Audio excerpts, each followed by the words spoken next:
Dijanjikan bekerja di sebuah pabrik, 10 orang jadi korban penipuan lowongan kerja di media sosial. Ini korban bertemu dengan tersangka, yaitu tersangka AS dan LA melalui media sosial Facebook. Pelaku menawarkan masuk lowongan pekerjaan ke PT Nikomas. Kemudian tersangka meyakinkan korban dengan mengaku memiliki jabatan strategis dan orang kepercayaan pemilik PT tersebut.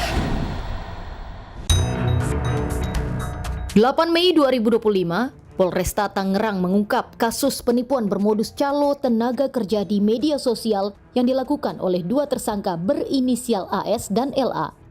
Kasus ini bermula dari laporan korban yang dijanjikan pekerjaan di sebuah pabrik sepatu di Kabupaten Serang, Banten dengan syarat membayar sejumlah uang. Polisi mengungkap bahwa modus para tersangka adalah menawarkan lowongan kerja melalui media sosial Facebook yang dilakukan oleh tersangka LA. Sementara tersangka AS mengaku memiliki jabatan strategis di pabrik tersebut dan memiliki kedekatan dengan pihak perusahaan. Peranan pelaku, saudara AS, yaitu meyakinkan korban dengan mengaku memiliki jabatan strategis dan kenal dekat dengan pihak perusahaan.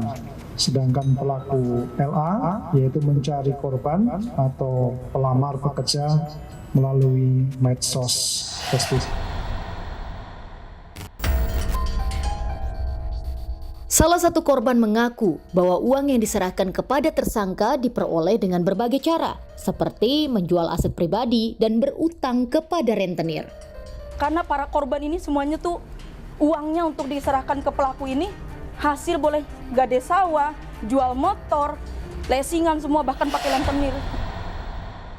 Saudara, kami akan mencoba menelusuri salah satu lokasi perusahaan yang diduga melakukan praktik penipuan berkedok lowongan pekerjaan palsu.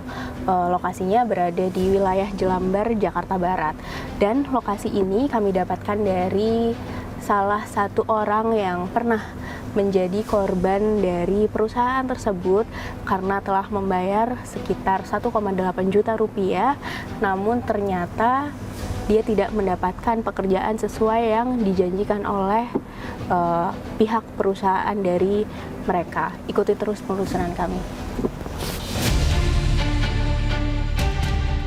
Saat kami tiba, tidak terlihat aktivitas apapun di ruko tersebut. Kami pun mencoba mencari informasi dari warga sekitar lokasi. Bapak, mau nanya, kalau ruko yang biasa buat lowongan kerja di mana ya, Pak? Nomor 14 depan.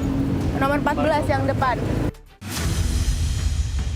Di ruko tersebut tidak terlihat papan nama atau informasi apapun yang menunjukkan identitas perusahaan.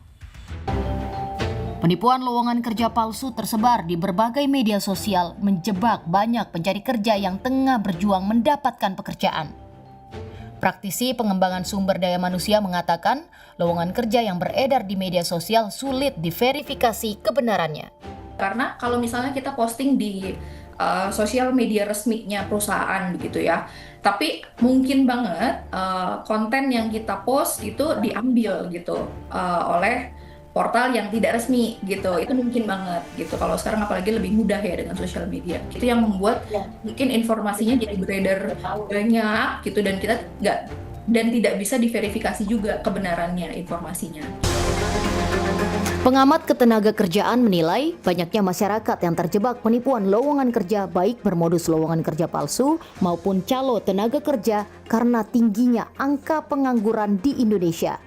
Jumlah penganggur di Indonesia sekarang ini memang cukup banyak, lebih dari 7 juta.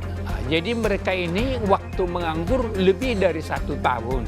Sehingga mendengar ada kesempatan langsung mau diambil, walaupun harus bayar. Padahal ada agen-agen yang hanya mau justru menipu.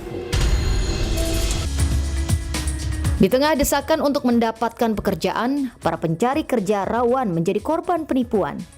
Untuk itu, selalu waspada dan memverifikasi setiap informasi lowongan kerja yang diterima.